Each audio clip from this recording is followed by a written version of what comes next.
Item número: SCP-158. Classe do objeto: Euclídeo. Procedimentos especiais de contenção: SCP-158 está instalado na Sala de Operação 7 na área de biopesquisa. 12.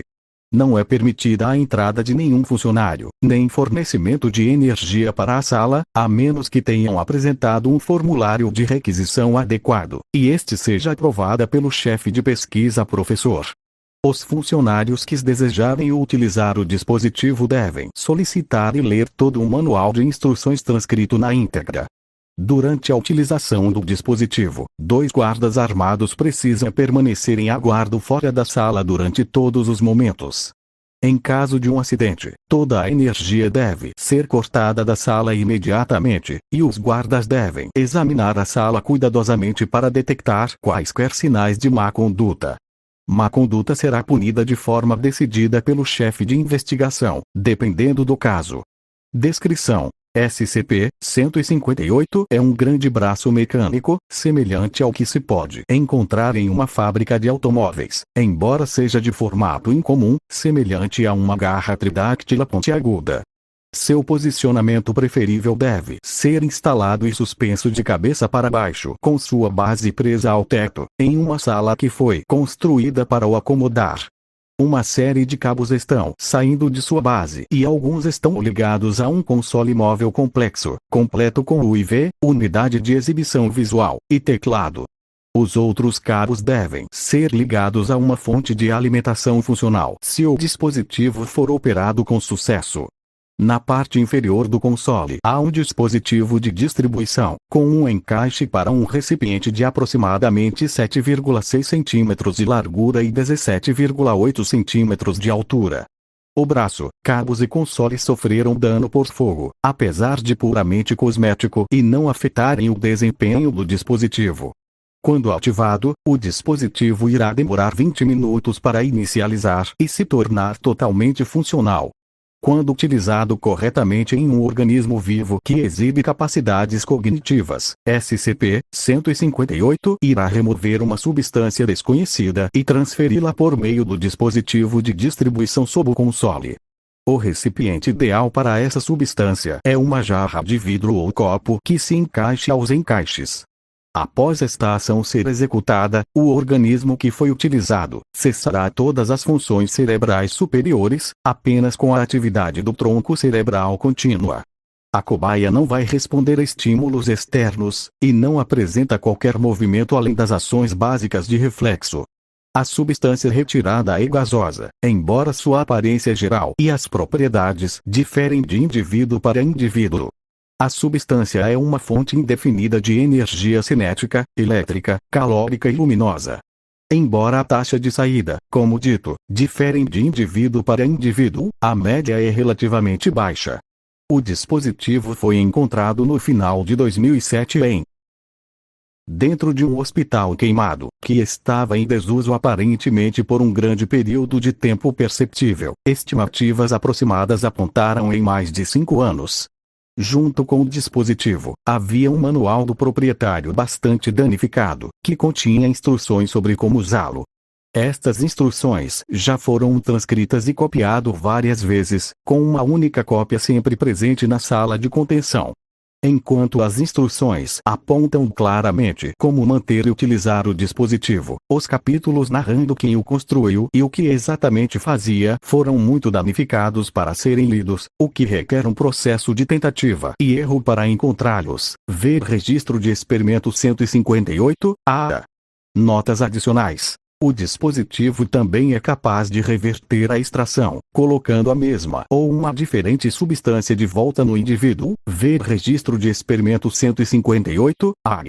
Quando essa ação é executada, o indivíduo irá recuperar todas as funções cognitivas superiores do cérebro, mas os resultados totais diferem, dependendo se era ou não a substância original extraída do paciente que foi substituído. Adendo 1. Doutor.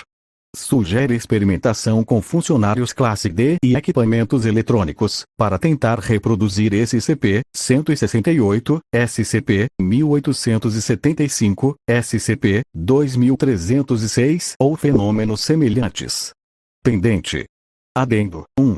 Inspirado pelo adendo anterior, regulador teve a ideia engenhosa de usar SCP-158 em um sujeito a testes, e então expor o cadáver a SCP-217 até que o vírus siga seu trajeto, e, finalmente, reinjetar o conteúdo de volta para o corpo modificado.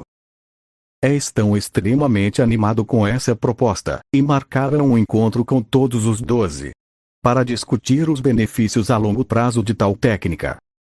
Registro de experimento 158, Registro de experimento de Dr. Heinrich Dries, um pesquisador médico designado para a SCP-158. Data: de 2008. Experimento 1. O dispositivo funcionou perfeitamente. Parece que o dano ao seu invólucro foi meramente cosmético. Mas o mais interessante foi a substância extraída da cobaia. É marrom escuro, e é algo estranho entre os estados líquido e gasoso. Deve ser analisado em cerca de 1 hora. Tentativas de fazer a cobaia mostrar qualquer tipo de atividade cerebral têm, desde então, encontraram nenhum progresso. Ainda, nenhuma grande perda aqui. Experimento 2. Nessa vez, a substância era azul claro, e aparenta ser mais ativo que o anterior. Me pergunto se isso teve alguma coisa a ver com a diferença de idade. Experimento 3. Os resultados do teste retornaram, mas eles foram inconclusivos. Eles não conseguiram achar nada. Literalmente. Não havia sinais de que a substância existe, além da emissão estável de luz e calor. Qualquer outra coisa, nada. Novamente, essa cobaia produziu outra amostra diferente em cor e em produção de energia. Isso é muito estranho. Experimento 06. Houve um pequeno acidente, envolvendo minha assistente, Lucy. Eu não tenho certeza como ela conseguiu, mas ela derrubou a amostra da cobaia, 6B em seu laptop. O estranho era que antes disso ele estava sem energia. Agora, está funcionando, apesar do fato de que o plug e a bateria terem sido removidos. No entanto, há algumas irregularidades em suas ações, pequenas falhas, nada muito sério. Isso me faz pensar. Experimento 11. Este é o último da noite. Essa amostra é diferente, assim como todo o resto, mas tenho notado alguma semelhança de padrão nele. Depois de mais alguns experimentos amanhã, acredito que poderei elaborar. Nenhuma das cobaias extraídas de hoje saíram do estado vegetativo. Não há nada fisicamente errado com eles. Nada mesmo. Eu estive rastreando-os atrás de todas as anomalias médicas possíveis. Eles simplesmente não estão lá. As luzes estão acesas, mas ninguém está em casa. Ainda, apesar disso, eu vou mantê-los contidos e sob guarda, e o laptop da Lucy, só para garantir. Com o tipo de coisas que acontecem por aqui, é melhor prevenir do que remediar. Data: de 2008. Experimento 24. Eu estava certo, há um padrão nisso.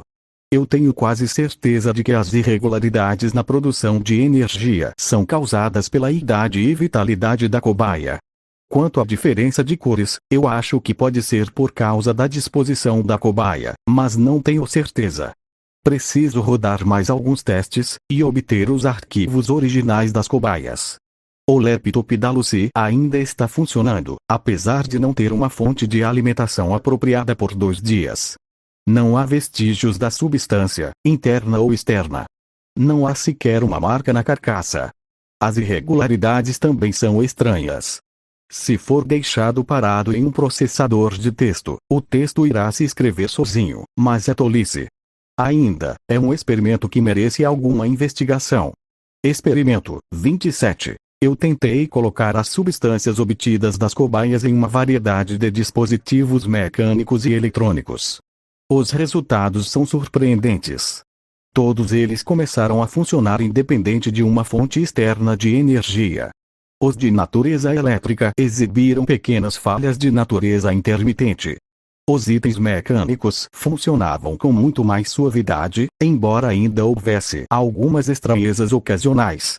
A experimentação nas cobaias continua. Eu acho que vamos parar quando chegarmos por volta de 50. Data: de 2008.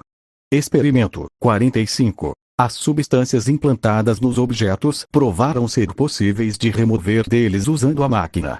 Quando eles foram extraídos, eles eram exatamente os mesmos de antes, pré-implantação. Nós poderíamos usá-los como um tipo de energia infinita.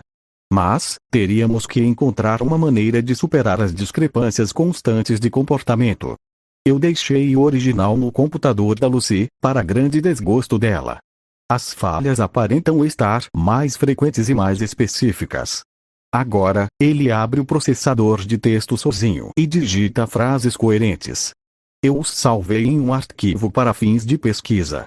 A câmera e o microfone se ativam sozinhos, e tentam permanecer ligados independente das tentativas de desligá-los. Depois de fazer isso por um tempo, o processador de texto abriu e digitou as palavras: "Pare com isso, seu cuzão. Estou enviando para um teste de Turing. Data: de 2008. Experimento 49. O laptop passou no teste, e exibiu características similares à cobaia 6B, o doador original, embora a cobaia afirma que não tem memória do passado quando foi inserido no laptop. Isso confirma minhas suspeitas. Contra todas as razões lógicas e científicas, SCP-158 é um dispositivo que extrai o que a maioria das pessoas chamariam de alma. Isso apenas abre as possibilidades de experimentação. Essa sessão, entretanto, acabou. Nota: Dr. Dries é promovido a chefe de estudos sobre SCP-158. Experimentações futuras em SCP-158 e seus produtos irão continuar. Registro de experimento 158, AG. Registro de experimentos de Professor K.P. Crow, sobre SCP-158 em uso para o projeto Olympia. Data: 29/11/2008. Nota pré-experimento. Eu reuni vários funcionários classe D, tendo entrevistado e avaliado todos eles, e escolhi aqueles com personalidades e características que eu gosto ou seriam úteis.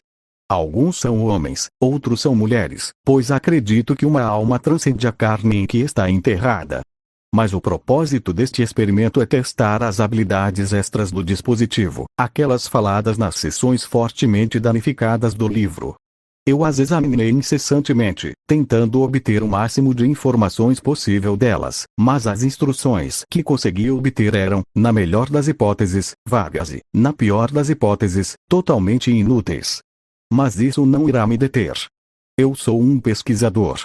Tentativa e erro são meus nomes do meio. Experimento 1. Eu extrai a alma da primeira cobaia. Por mais que eu tentasse, não consegui fazer nada mais, mas, novamente, havia muito pouco tempo para eu utilizá-la e tentar de tudo.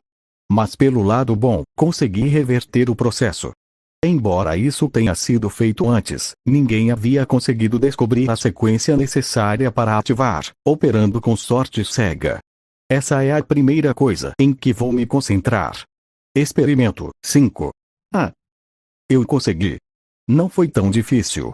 Experimento 6. Sabe, percebi que tem um pequeno período no meio da operação em que o processo é pausado, como se estivesse aguardando novos comandos. Acho que é aí que mais comandos podem ser feitos. Vou ter que começar a verificar. Experimento 7. Eu tenho removido e reimplantado a mesma alma na mesma cobaia, mais como uma forma de experimentação com os controles, mas também como prática. Curiosamente, não parece haver nenhum tipo de efeito colateral na saúde da cobaia.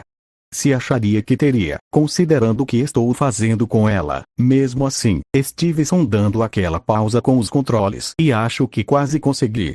Experimento 8. Eu fiz a alma começar os movimentos de algo totalmente diferente antes dela parar novamente e retomar seu curso original. Quase consegui. Experimento 11. Consegui. Ela parou completamente durante a pausa, e um conjunto completamente novo de opções apareceu no monitor, sendo coisas como separar, fundir, remover aspectos, adicionar aspectos e combinar aspectos. Disto só posso deduzir que o dispositivo é capaz de armazenar e modificar internamente essas almas para uso em outros indivíduos. Isso é exatamente o que eu estava procurando. Data: 30/11/2008.